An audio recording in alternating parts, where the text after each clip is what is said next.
You use a quote or you use a phrase that I've actually only ever heard you use, and that is one size fits one.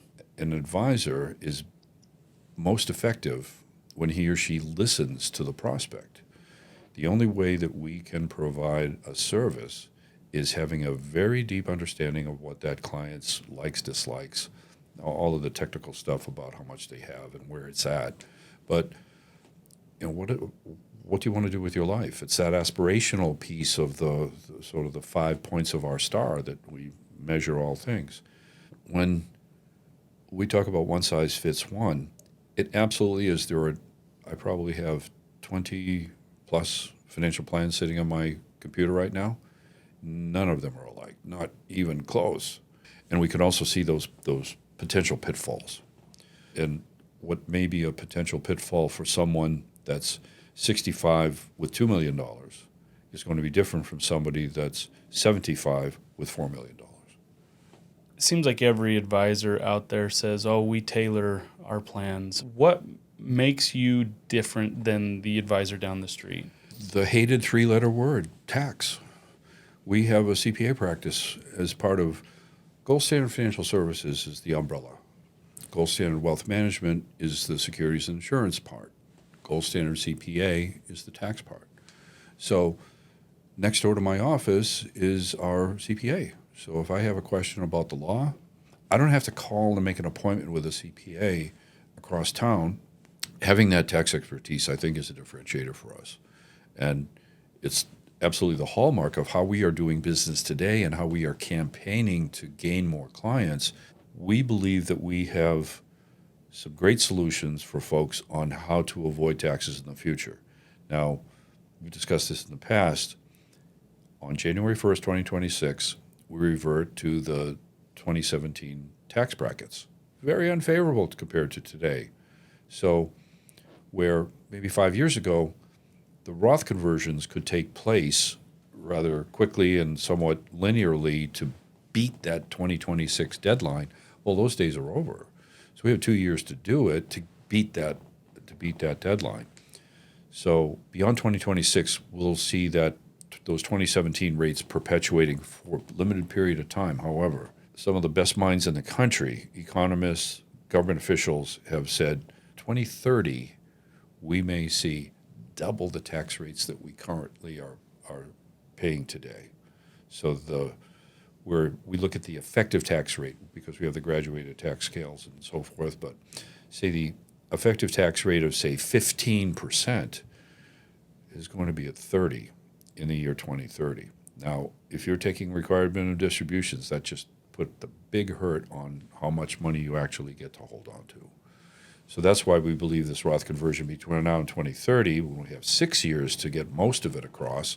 In some cases, we'll have to keep going. But there's a case study that I've been working on. The client has approximately $5 million in investable assets, and most of it, if not all of it, there's just a very small amount in Roth. It's under $500,000 that's in Roth currently.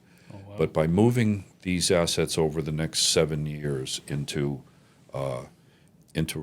Roth, the benefit to the portfolio, their net worth, the change to their net worth, the improvement to their net worth, will be on the order of about $1.5 million. And we take a look at what is the tax that they'll have to pay, because you have to pay tax in the conversion. Over their lifetime, that the amount of tax that will be paid will be about $500,000 to $600,000 less than if they did nothing at all. So if you're looking at a $2 million performance benefit and a $500,000 tax benefit, that's a pretty nice proposal to manage over time. So that's where I think we do our best work. Let's say that I have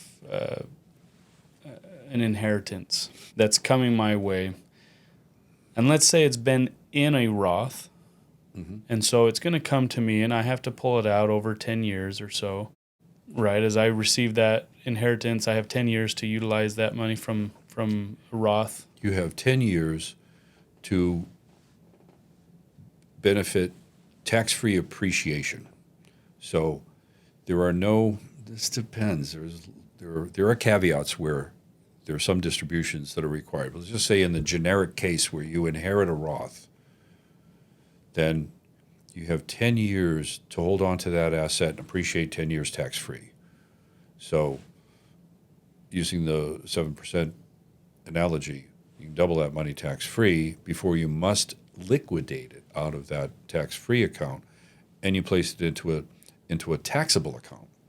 So it's not a taxable event when you make the change. Right. So let's say I have $1 million, hold it for 10, you get 2. That 2 goes into a taxable account. Now, whatever gains you have in that $2 million on an annual basis, that's taxable on short-term or long-term gain, depending. So that's how that works. If I'm that person receiving that inheritance, what strategies can I implement to redeploy that inheritance and still be able to reap tax-free growth? Well, it's in a Roth account. So if right there, as long as it's in a Roth account, and it has achieved all of the Roth qualifications, then it's going to appreciate tax-free. But I can't take it from, let's say, my parents' Roth, and I can't put it into my Roth. Well, it is your Roth. It is now your Roth. You are the beneficiary of your parents' asset. But I just have 10 years to liquidate it. So you have 10 years of tax-free appreciation. You can do what you want. You can take it all out the first year, and that's that. And you're not going to get the benefits of the gains. So let's say it's 70-30. 70% is in Roth, 30% is in, say, our IRA, for the sake of discussion. And let's say that the parents are old enough to be taking RMDs out of those IRAs. So the child that receives the benefit, the grown person, they receive the Roth, and strongly advise just let that thing percolate as long as you possibly can. You can take out whenever you want, but just let that appreciate tax-free. The 30% that's in an inherited IRA where the account holder had already started taking RMDs, that beneficiary has to pay those RMDs. And that's a calculation based on age and so forth. So there's some complications, but the money that would be available to the beneficiary for consumption, take it out of the ones exposed to RMDs and let the Roth accounts appreciate tax-free. You get 10 people that walk in with that similar situation where they've had an inheritance. The actual strategy of what they're going to do will probably be 10 different strategies. It will be, because typically the beneficiary is employed. They have their own retirement account planning and so forth, children. So one size fits one is a very good approach to these kinds of things because the complications are really endless. Well, for those that are listening, we invite you to take that first step and just make a phone call. Thanks again, James.